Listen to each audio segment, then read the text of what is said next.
श्री सीताराम। मित्रों, हर साल कार्तिक महीने के कृष्ण पक्ष की त्रयोदशी तिथि के दिन धनतेरस का पर्व मनाया जाता है।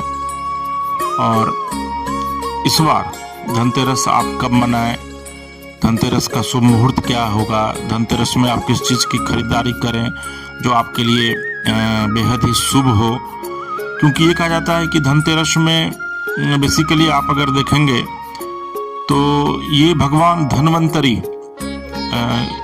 की पूजा जो है वो इस मौके पर की जाती है, और यमराज का भी पूजा जो है वो किया जाता है। तो इस बार जो धनतेरस है वो 29 अक्टूबर को धनतेरस है, यानी कि मंगलवार को धनतेरस है। और इस दिन आप सोना चांदी बर्तन खरीदिए और झाड़ू जरूर खरीदिए, क्योंकि कहा जाता है कि इस दिन नया झाड़ू निश्चित तौर पर हर एक व्यक्ति को, जो सनातनी हैं, जो हिंदू हैं, उनको खरीदना चाहिए। और इसके लिए जो सबसे महत्वपूर्ण है वह यह है कि अगर शाम के वक्त आप जाकर खरीदते हैं तो वो ज़्यादा अच्छा माना जाता है।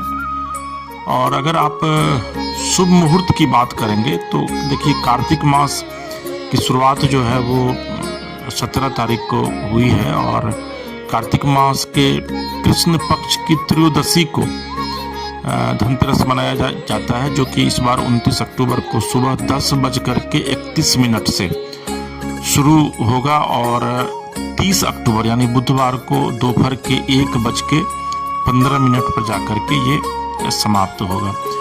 तो धनतेरस के विषय में कई मान्यताएं हैं, और लक्ष्मी पूजा से 2 दिन पहले, यानी कि जिस दिन आप धनतेरस मनाते हैं उसके ठीक एक दिन जो बाद है वो गैप जाता है, और उसके बाद बेसिकली जो है वो धनतेरस दीपावली जो है वो मनाई जाती है। तो इस बार मंगलवार को धनतेरस है। और कार्तिक मास के विषय में कहते हैं कि कार्तिक महीने में का जो महीना है वो भगवान विष्णु को बेसिकली समर्पित है। और यही वजह है कि कार्तिक मास के शुक्ल पक्ष में भगवान विष्णु, जिनको कि नारायण कहा जाता है, जगत का पालनहार माना जाता है, वो जागृत होते हैं। और उस दिन देव उठान एकादशी मनाई जाती है, और इसके अगले दिन फिर तुलसी विवाह किया जाता है। और क्योंकि ये भी कहा जाता है कि कार्तिक माह के शुक्ल पक्ष की द्वादशी तिथि को भगवान विष्णु और तुलसी माँ परिणय सूत्र में बंधे थे, और इसकी एक लंबी कहानी है। हालांकि अभी हम लोग चूंकि धनतेरस को लेकर चर्चा कर रहे हैं, तो धनतेरस जो है वो कार्तिक मास में जब भगवान विष्णु और माता तुलसी की परिणय सूत्र में जब बंधे थे, तो उसके बाद से ही तुलसी भगवान के साथ आप देखे होंगे कि तुलसी माता के साथ विष्णु भगवान की पूजा की जाती है, और दीपोत्सव भी मनाया जाता है। और इसके बाद धनतेरस के बाद ही दिवाली, गोवर्धन पूजा, भाई दूज समेत कई पर्व जो हैं वो मनाए जाते हैं। तो अगर आप सनातन धर्म में, शास्त्र में विश्वास करते हैं, तो कहा जाता है कि चिरकाल में इंद्र देवता की गलती की वजह से स्वर्ग लोक बिना माता लक्ष्मी के हो गई थी। और उसी समय जो राक्षस हुआ करते थे, उसमें जो दानव हुआ करते थे, उन्होंने स्वर्ग पर आक्रमण करके अपना अधिकार जमा लिया था। और उसके बाद भगवान विष्णु के द्वारा देवताओं को समुद्र मंथन की सलाह दी गई थी, और फिर असुरों की मदद से, यानी कि दानव और देवता दोनों मिलकर के समुद्र मंथन किए थे, जिसमें 14 रत्न की प्राप्ति हुई थी, जिसमें 20 अप्सरा, रंभा, इरावत, हाथी, कामधेनु, गाय, ये सब उसी रत्न का जो है वो एक भाग है। और उसी के समय धन की देवी माँ लक्ष्मी की भी उत्पत्ति मानी जाती है। और वहीं अगर आप देखेंगे तो उसी समय भगवान धन्वंतरी, जिनको कि आयुर्वेद का जनक माना जाता है, वो कलश लेकर के प्रकट हुए थे उसी समुद्र मंथन में। तो ये कहा जाता है कि कार्तिक मास के कृष्ण पक्ष की त्रयोदशी को भगवान धन्वंतरी चूंकि प्रकट हुए थे, इसलिए उस दिन जो है वो धनतेरस मनाया जाता है, और विशेष पूजा अर्चना जो है वो की जाती है। तो आपको मैंने बताया कि 29 अक्टूबर को सुबह 10:31 से विधिवत धनतेरस की शुरुआत होगी, और जो 30 अक्टूबर कि 1:05 पर, लेकिन मूल रूप से चूंकि शाम में लोग खरीदारी करते हैं तो वो बहुत ही शुभ समय माना जाता है। तो वो जो शुभ समय है वो 29 तारीख को शाम के 6:31 से लेकर के 8:13 का है। यानी कि लगभग आप कह सकते हैं कि 1.5-2 घंटा का समय है। उसी समय आप धन्वंतरी की पूजा कीजिए, और अगर आपको लगता है तो उस समय जाकर के आप सामान भी जो है वो आप खरीद सकते हैं। तो ये बेसिकली धनतेरस के विषय में जानकारी अभी मैंने आपको दिया है। ये धनतेरस लोग इसीलिए मनाते हैं। और शाम के वक्त में आप देखते होंगे कि ग्रामीण इलाका हो चाहे शहरी इलाका हो, वहाँ पर गोबर का दिया बनाया जाता है और उसको यम दिया भी कहा जाता है।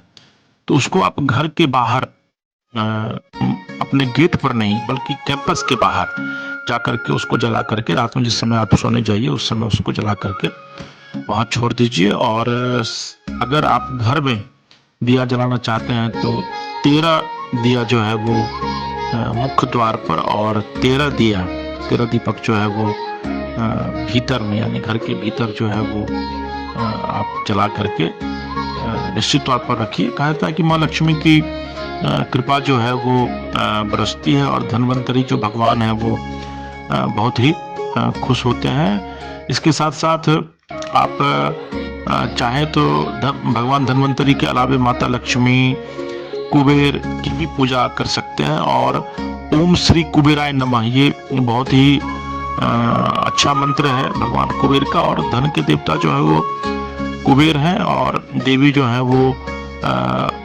माँ लक्ष्मी है। और बेसिकली जो धनतेरस जो शब्द है वो 2 शब्दों से मिलकर बना है, धन और दूसरा तेरस। यानी कि तेरस का मतलब होता है 13, तो यानी कि धन में 13 गुना वृद्धि जो है वो धन तेरस के दिन होता है अगर आप शुभ मुहूर्त में करते हैं तो।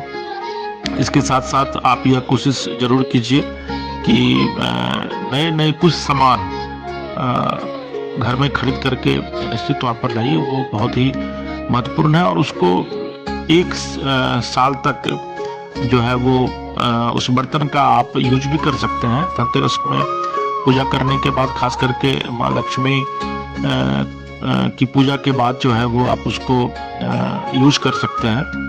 ऐसा नहीं है कि आप उसको यूज नहीं कर सकते हैं, लेकिन कोशिश यह कीजिए कि धनतेरस के दिन जिस विधि से मैंने आपको बताया है उस विधि से जरूर पूजा पाठ कीजिए। और यह कोशिश कीजिए कि धनतेरस में जो सोना, चांदी, पीतल, उमूमन आप देखते होंगे कि पीतल की गणेश लक्ष्मी भी लोग खरीदते हैं मैक्सिमम जगहों पर, तो ये ज़्यादा से ज़्यादा खरीदिए क्योंकि ये बहुत ही शुभ माना जाता है। और इसके अलावा कोशिश कीजिए कि लोहे के बर्तन जो है या फिर लोहे के बर्तन से बनी हुई जो वस्तुएं हैं, स्टील या एल्युमिनियम के बर्तन, अमूमन गांव घर में लोग स्टील एल्युमिनियम के बर्तन भी खरीदते हैं, ये नहीं खरीदना चाहिए। साथ ही काले रंग की जो वस्तु है जैसे बैग, कपड़ा, काला कंबल, जूता, ये सब नहीं खरीदनी चाहिए।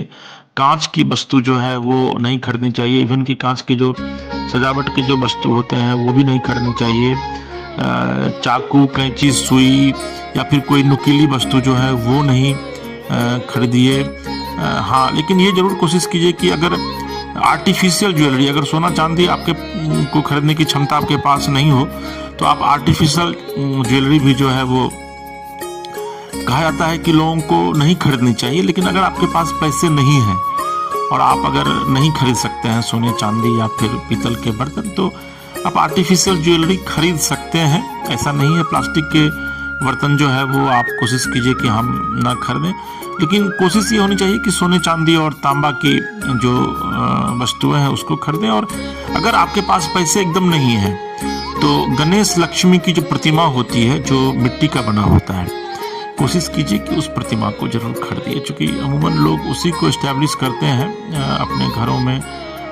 आज भी आप देखेंगे कि गांव के इलाकों में जब आप जाएंगे तो वहाँ पर लोग गणेश लक्ष्मी की मिट्टी की जो प्रतिमा है उसको लोग खरीद करके घर में लाते हैं और फिर विधि विधान पूर्वक जो है वो पीला वस्त्र से चढ़ा करके आप जो है वो पूजा कीजिए।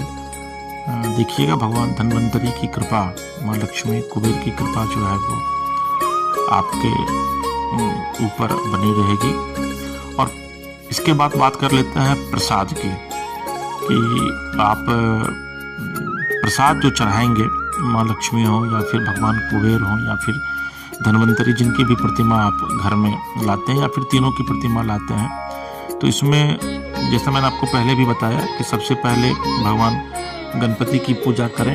ओम गण गणपतये नमः, श्री गणेशाय नमः के बाद ओम श्री कुबेराय नमः या फिर ओम ह्रीम कुबेराय नमः का 108 बार जो है वो आप जाप कर सकते हैं, बहुत फलदायी है।